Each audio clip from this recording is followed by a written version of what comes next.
Hello and welcome to UX Leadership by Design. I'm your host, Mark Baldino. I'm also a co-founder of Fuzzy Math. Fuzzy Math is the user experience design consultancy that brings consumer-grade UX to business applications, B2B, and the enterprise. Today, I had the absolute pleasure to speak with Mollie Cox, who is the Director of Product Design at Fleetio and an Adjunct Professor at the University of Nebraska-Lincoln. And I'll be honest, Mollie is the type of leader that I strive to be. She's an educator by nature, but also now sort of by profession. And Mollie takes that sort of educational approach to each member of her team. Her leadership style, as she described it, I think is really simple and effective. It's grow my people. Grow my people for as long as I have them in my organization. And not everyone takes that approach to leadership. We discuss a really sort of core important component for Mollie of what she calls radical softness, which is to harness our emotions as a strength and not as a weakness. And I think that's really, really hard to do. And anyone who knows me knows I could use some radical softness. But that's why I say Mollie's a leader I think we all should look up to and learn from. So please enjoy the conversation, and thanks as always for listening. Mollie, welcome to the podcast. Thank you for having me, Mark. Awesome. Well, we really appreciate your time today. Would love, as a starter, not a surprise, tell us a little bit about your journey, through the arc of your career to now kind of being a, director of product design. Sure. I like to think that I'm one of those old school non-traditional paths before there was majors in college and boot camps and things along those lines. Yeah. So I had an abnormal trajectory, just a little bit, but I've been in the industry about 20 years, probably 18 if we want exact numbers. But I was really started in the agency side of the world. So when I was in the agency side, obviously this is about 2005. Everybody was much more about aesthetics and things. And this is when I got coined director of interactive, right? So, helping manage and go through the developers' work alongside of the designers. But, there was always that question of making it better outside from a functionality standpoint. So I was always very interested in that. So we evolved that at the agency I was in, and then I transitioned into software. So from there, I've worked at software organizations from a 4-person startup in fintech all the way to a global sports tech company with about 3,000 people worldwide. And I've done all the way from marketing tech to enterprise to, like I said, fintech. So I've kind of seen the gambit in product design. So, and now you're adjunct professor as well. You've added that to the another feather to the cap. I am. I have actually taught at the University of Nebraska here in Lincoln since 2013. So I am going in my 11th year as a professor. So it's actually a pretty ingrained part of my life at this point. So besides design, what's the thread, and maybe it's within design, that connects the early career all the way through current career and being a teacher, being a professor? One of the things for me, obviously you said earlier, I'm a director, I'm on the leadership side of the house. I've always kind of naturally stepped into that environment. I'm one of those, if you want to talk Gallup strengths, I have activator in there. And so I think as an activator, you tend to naturally step into those into the leadership side of situations. So for me, I have a very strong drive to help grow the knowledge of others. And I don't know where that comes from. I think learning, the more you can talk about something, the more you actually learn about it. If you have to create a curriculum, you have to know your information very in depth. So actually, to me, it was a really great opportunity to learn my craft more in depth by having to figure out how to teach it to other people in a very simplistic manner. So when I started, there was obviously frameworks, but I always started in design. I have actually taught at the university. I've done video, photo, portfolio class. I've done art direction, and now I primarily do product design. Right on. And you feel like education has always been like, that's the throughput, is educating those around you. And as you said, it's one thing to understand how to do something. It's a whole nother skill set, which is, again, there's a framework of learning and mastering concepts, but one of them is actually being able to effectively teach that. But that's always been, I was going to say, where's that come from? You said, I don't really know where it comes from, but it's always been part of, and it's not just activation and leading. There's a lot of different ways to lead, but your leadership style has been through education and Correct. building up those around you. Correct. Even from when I was little, I remember I was in first grade, I was in a jump rope club, right? And I had finally figured out how to do the double Dutch, and I was super excited. And I remember there was a couple other students who were not getting it, and I walked them through step by step how you would do the double Dutch.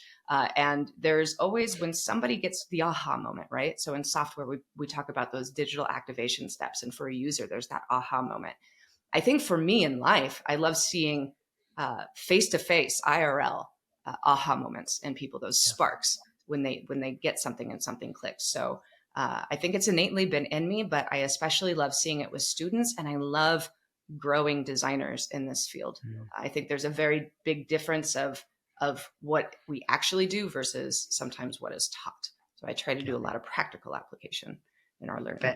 Fantastic. I want to get back to that practical application, but I just, I want to point out that there are a lot of different ways to lead and, or mentor. I'll use that, right? Because for me, I try not to, but it's a lot. If I'm mentoring somebody, I feel like I'm answering questions. I'm giving them the answers. I'm just helping them like solve this problem, which is a totally different approach than teaching somebody how to do that. And not here to judge which is better, but that's a different style, and it requires like a different type of energy and a different, just sort of like, I don't know, operating procedure, which is I'm going to try to educate, upskill, grow my design team through teaching, through practical application, versus I'm going to give them the answers. I'm going to tell them, how to navigate, how to navigate a situation. And maybe that's part of communication and part of sort of mentorship, but it's like a little bit different of a style. And I'm kind of curious. It sounds like it comes naturally to you, but you could have chosen a bunch of other paths, and you've landed on this one. And then, as I said, add another feather to your cap. You've doubled down, and now you're actually a professor. What is it about that I want to cover two ways. What is it about that path that you find a little bit like challenging for you personally, or maybe education in general? And what do you find like really, like what's really rewarding from it? What re-energizes you as part of that process? Sure. So going to the question of, what makes it challenging, or what makes it different, and what makes it a little hard, because you're right with, the difference in mentors, especially in design. And if you're mentoring within your industry, chances are they want to be in that session with you, right? They want to be there. They want to learn. They want to grow, and you're helping guide them. But yes, you're giving them answers. Like you said, they're asking a lot of questions, and you're giving a lot of answers. I think the difference in the classroom that's really challenging is they don't necessarily want to be there, right? They may have an interest in it, but they could just be trying to get credits for a degree. And this class just happened to sound interesting. So some students come in with absolutely no knowledge level of what we're trying to do. Other students have come in with some type of foundation, but maybe not hard. So there's different skill levels in there. So you have to pare back. How do I attack this and teach this from a perspective of varying education levels, right? How do I make it interesting and engaging for everybody? Yep. But ultimately, there are students who just don't, who aren't engaged, who won't be engaged. Yep. And that's a challenge. You sit up there and it's crickets. And if you do podcasts, you public speak, that engagement from your audience is super important. So even as a professor, if you're not getting that engagement from your students, you feel the heart start beating a little bit, right? Yeah. But where's the magic? You said, what's the good outcome? So those same students who come in with zero interest in product design, I have seen so many flourish over the years as product designers. I have seen people come in as account executives with an advertising track and all of a sudden transition into product design. Selfishly, It's how I find some of my best interns. Fair enough. Well So done. I get first pick. I get first dibs of the best of the best coming out of class. But I have hired on actually many of my students. Some of my most tenacious and extremely ambitious employees have been students coming directly out of my class. So not only do I get to see it click for them, but then I get to see how they flourish in their own career moving forward. So I think that's a super incredible aspect to being a professor. Wonderful. You mentioned practicality and teaching practical skills. Like, can you talk more about that? Frankly, I think it's like super underrated, and I think you alluded to, not always what you're getting from educational courses, sometimes not even from, mentorship you're getting in a professional setting. Like, what's that focus? Why is it important to you to be teaching things that fundamentals and that are actually applicable? Yep. So I think when you're looking at some of those principles and those core things and teaching practicality, I think one of the primary tenets of design, there's so many, but is collaboration, right? And collaboration is very difficult in the classroom in the aspect that we have a mindset of what group projects are going to be. Somebody's going to put in a little bit more, somebody's going to put in a little bit less. So I really try to attack this as you are a development team, you are designers and developers. And so we do our class. I actually conduct our class in sprints. We have 2 weeks to do all of our modules. And I try to give them a cadence of how that would work. We use Miro for all of our assignments. So I try to bring in the actual tools that they would be using in the real world. And through that, I take them through workshops, but then when I take them, like, let's say we do a section on personas, right? I'll teach them that, but then I have them do their personas and they have to build their own workshop based on how they think they would aggregate the information and investigate all the different demographics and ethnographics of a persona. So to me, really, I try to teach them versus how would you pull that information out of another group of people. Right. So it's less design theory, although maybe that's part of the background, but this is what a persona is. This is why we use them. This is how not to use them. You're almost putting them in kind of a client scenario, which is, you need to aggregate this information. You need to present it, organize it, prioritize it with a group of people, come up with some sort of deliverable, which seems like impactful if somebody's going to, translate that from a career perspective, or maybe, as you said, some people find that, could be a really rewarding career. What have you taken out of the classroom? Like, what do you learn in the classroom that you end up applying in, I don't want to say the day job because they're probably, you have a lot going on, but kind of in the professional sense? Are there things you've learned, or techniques, or your role as a professor? How has that shifted or changed how you design, or how you lead, or how you communicate with the people around you? Sure. That's a great question.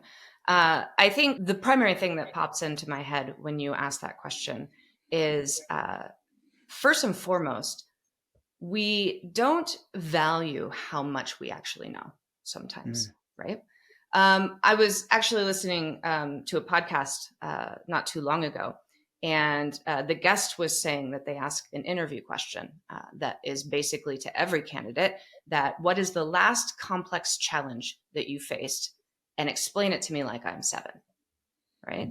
I think that's really interesting, because what that's asking and what I'm learning is, how do you take this very complex structure, this whole process that we call product design, and simplify it and bring it down? How do you take journey mapping and make that a week, right? How do you simplify that? And then on top of that, so that's kind of the side of being able to articulate very complex situations in a much more meaningful, simplistic way. And then the other side of it is honestly public speaking. Like I when I get on a stage, I pretend everybody's my student, right?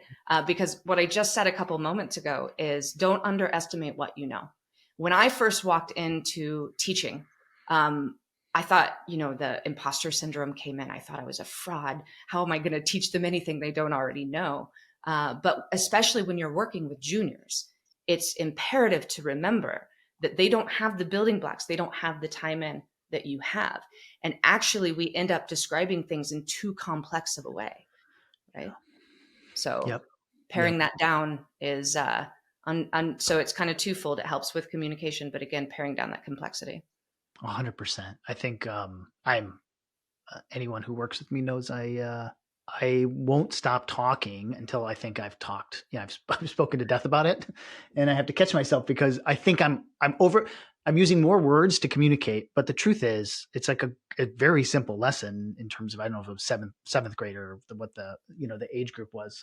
Like what's the very least amount of information I can share to get my point across, to sell my idea, to introduce my idea, to talk about users. We did at Fuzzy Math a number of years ago. We did like mentorship with grade school students, and they were like on the job. So go to an architecture firm, kind of learning that, and I don't know if somebody want to go to an accountant's office, but like when you go to a design studio, it's like what can we boil down our process to in very, very simple steps for somebody who's in elementary school to be able to design an application. And you reminded me of this exercise, which is really helpful, and I think for designers in general, is like we do know a lot, and sometimes we forget that, but it's also not important to share all that we know with everyone. And sometimes the best communication methods are when we are really boiling it down, getting down to the fundamentals, and not using design jargon, not using 15 sentence when one sentence will work. And I think it's a hard skill to learn and a hard skill to remember. But I think it's really interesting that there's that heavy overlap between how you're learning as a professor or as you're teaching, and bringing that back to the people you work with and the folks you coach. And so I want to talk a little bit about what you consider, Mollie's what's your leadership style? How do you approach it? We've obviously talked about education, so I'd be shocked if that wasn't a big core component. But like, how do you define your leadership style, and what's important to you to be building and growing within the folks on your team? Yeah. So if one of the primary things that I believe in leadership is, and I know this is one of the reasons that we've come together, is I kind of created a post of what I call radical softness, right? There's actually, this is kind of derived from a poet, and it talks about essentially the theory behind radical softness is it can be, your emotions actually can be one of your greatest assets in leadership. So with that, I think my leadership style is very, I hope others would say the same, very open, very authentic and transparent. But as you just said, I'm a huge believer in growth, because again, that's innately in me. I'm a professor. So on the growth side of the house, with the designers I work with on a daily basis, let's look at the design industry right now, right? Like, let's be honest. In my opinion, I feel like if I'm going to be with one of my designers for 5 years, I'm pretty lucky. Like, that's probably the longest relationship sometimes you're going to have with your designers, right? We want new challenges. So it's sometimes not necessarily your manager or the company that you're leaving for, but it's rather new challenges and new problems to solve. So my philosophy is that in that time frame that I have you, it is my responsibility to do everything in my power to get you to that next level, that next step, or that next place, so you move on to the place you want to be for that next challenge, right? So I attack that two ways. I feel that, yes, let's talk about everything that's happening within design, how we make that better. We'll do our critiques, we'll do our reviews, we'll do our working sessions and things along those lines. But also, how can I grow you outside of the organization that we work with? I think sometimes we put these blinders on and feel like as leaders, we have to talk within the purview of the company in which we work for. but we're people, right? And we have so many other desires and so many other things. So I try to pay very, very special attention to making sure individuals grow, not just within, but outside of an organization. Is it fair to ask you to break down more of like the radical softness? I'm super interested in this concept of harnessing one's emotions. Anyone who works at Fuzzy Math who's listening to this will know that at times my emotions get the better of me, and they cloud my judgment, they cloud my communication style. And in full transparency, sometimes a lot of the work that I do doesn't get seen or heard because my emotional response can be too strong, and then it's like it doesn't matter.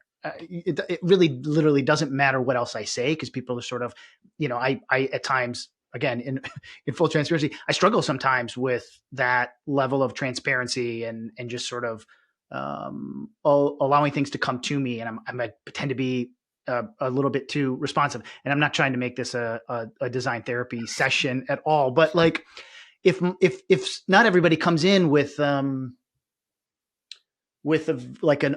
openness approach to their communication, and sometimes their emotions in environments, are counterproductive.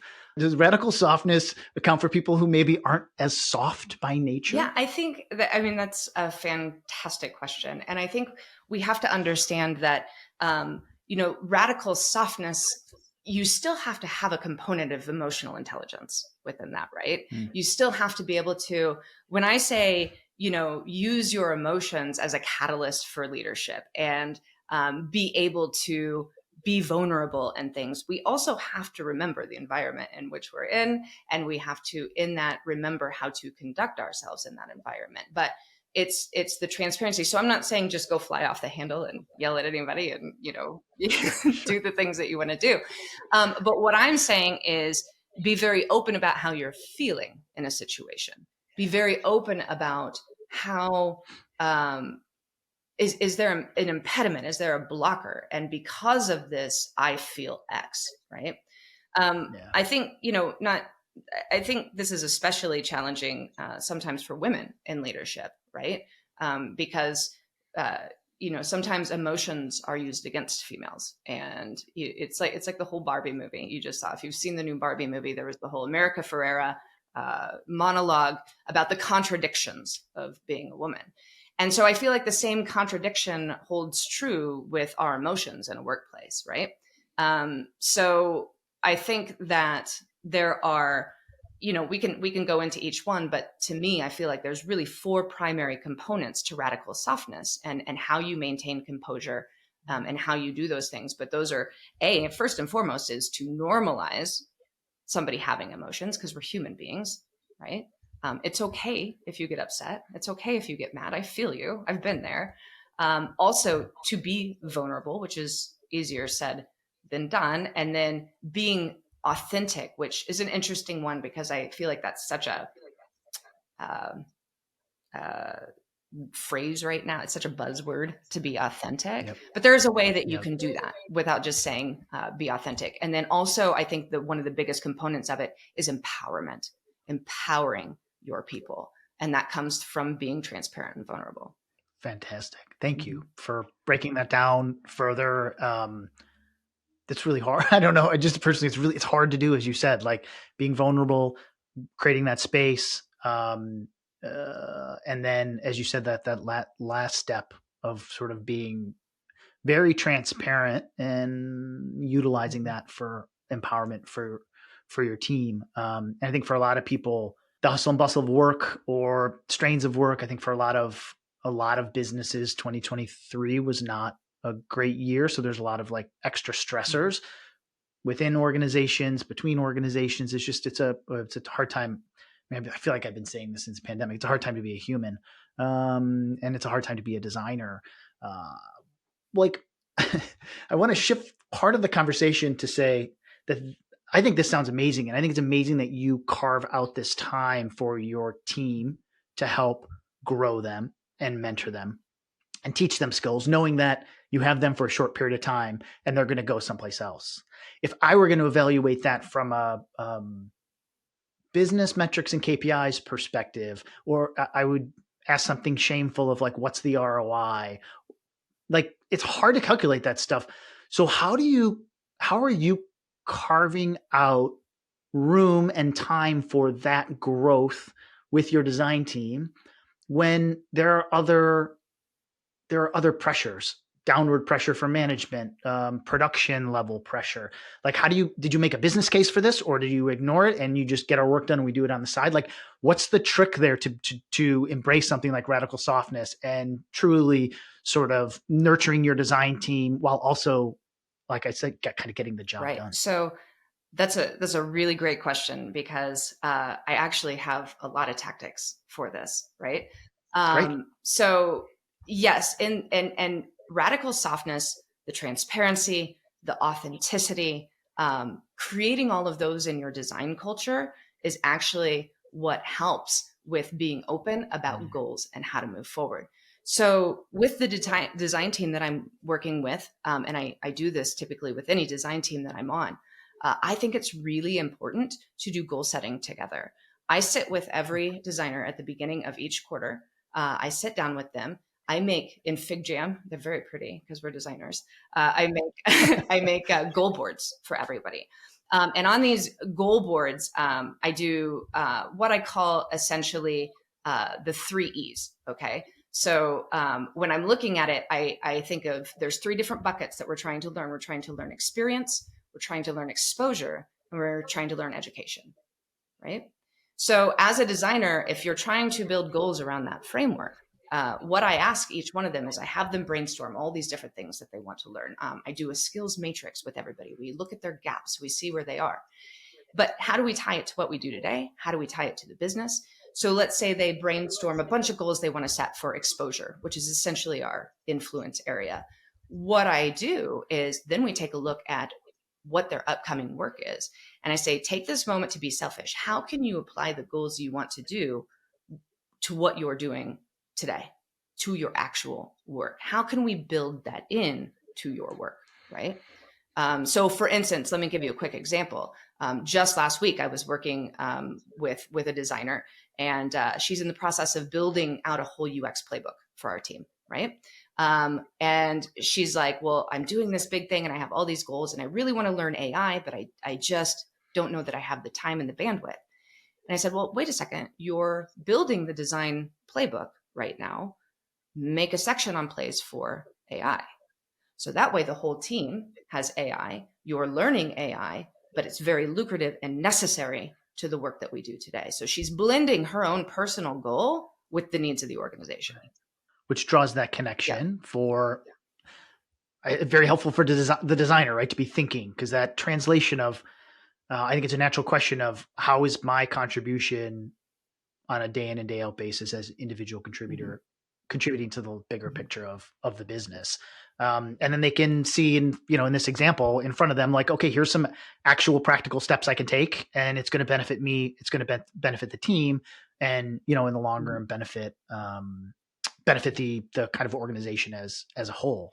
So it sounds like it's kind of part of your process of goal setting and mentorship and growing designers is at a very basic level, combining what they have from a goal perspective to the goals of the organization. Absolutely. And that creates that case. And you've never had any, I don't want to say you'd have pushback, because I think hopefully business leaders sort of understand that. But, I think you're taking a long-term view of humans. And I think sometimes businesses take a shorter-term view of humans from an output and a production perspective.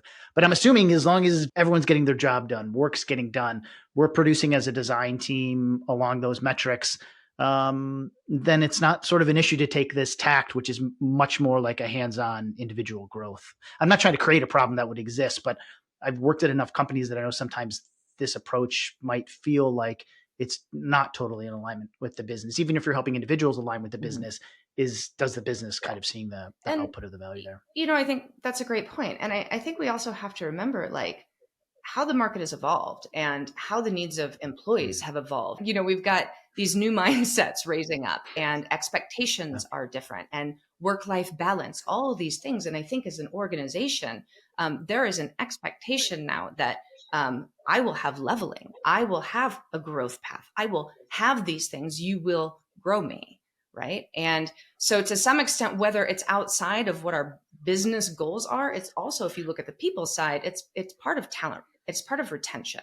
Look, I know, like I said, I feel pretty lucky because we know on average people are going to leave, right? But the longer tenure we have at this point, especially in a startup software company, if we have somebody stay 8 years, you're doing something right, right? And but again, I think it's really in alignment with expectations. So to go back to what you said, I've never really run into a problem with it. I've been in organizations where they put a 2-hour time slot every Friday on your calendar for personal development, right? They want everybody to do personal development in that 2 hour. Well, what do I do? I don't know. Am I supposed to get on like Coursera? Like, what am I supposed to do? And so this is a very tangible way to say, these are the areas you want to grow. Let's make it applicable to here. They don't have to bucket time on their calendar. They're just applying it to what they do every day. Yeah, right. Because if they don't know what to do, and this is not any discredit, it's like they're probably going to pull their laptop screen down and just like breathe for a while, right? Like, it's like stuff's hard and it's challenging, and in the remote world sort of adds to all of that. I think you're doing some amazing work helping develop designers, but also helping them understand how their development contributes to the bigger picture. And then there's, as you said, there's the other side of the coin there, which is the expectation has really changed for what employment means. And I think you talk about leveling, but I think there's a lot of concrete things that are important to employees in general, but certainly designers, because that's my team, that are more important now in the remote world and maybe generationally. And a lot of the softer stuff that was of value to employees 10 years ago, 15 years ago, like it's just not as valuable. And I think it does go down to that work-life balance, which I frankly think is a healthy thing. The ancillary benefits of working at a company that are really cultural, but also require, extra hours in the office. And, that sort of trade-off, I think isn't as, I think it's actually in a healthier space, which is let's create some better divisions between the work we do, and let's focus on the value of just, kind of that 9 to 5 and give employees what it is they seek. And I think you're right. If there's a case to be made, it is about retention and talent management and ensuring that people have space to grow within their role, or as you said, maybe at the next organization down the line. So, yeah. Well, I just want to say, thank you for your time. I encourage anybody to listen to this, and we'll put a link to Mollie's LinkedIn to connect with you or follow you on LinkedIn. Is there any other things you're working on? People can find you. Anything you wanted to say? Hey, reach out to me here outside of LinkedIn. Yeah. So also thanks for the super kind words on the content that I'm putting out. You know how all of that is. It's all experimentation. I've been on ADP list doing mentorship. Now I know there's a lot of different sides to ADP list. Some people love it, some people don't. But ultimately my goal of being there is really giving back to our community right now. And so you can certainly find me there. I've met phenomenal people, just really stellar thinkers, all the way from, junior designers just wanting portfolio reviews. My favorite has been working with senior designers on problems who are solo designers at their organization. And I'm giving them goals, giving them a plan, and they're coming back the next week and we're reviewing it together. So it's been a lot of fun. So if you're interested in that, come find me on ADP. Fantastic. I hope we drive more people to you. I don't know how you have the time in the day to do all that you're doing, but I just want to, say, thank you for giving back to the community, which is, it's given me a lot, and obviously has you as well, but it's much appreciated. And I love the fact that mentorship doesn't have to be, I'm just out of a boot camp. I mean, that's really an important component. I'm in my first role, but solo practitioners at companies who are struggling with like really hard challenges and don't have the resources, that's just absolutely invaluable to the community. So, well, thank you for your time today. Thanks for, helping educate the listeners here on your sort of leadership style and on radical softness. It is really much appreciated. We'll include links to your LinkedIn and your ADP list when we post the episode. So thank you again. Awesome. Mollie. I really appreciate it, Mark. Thank you for having me here.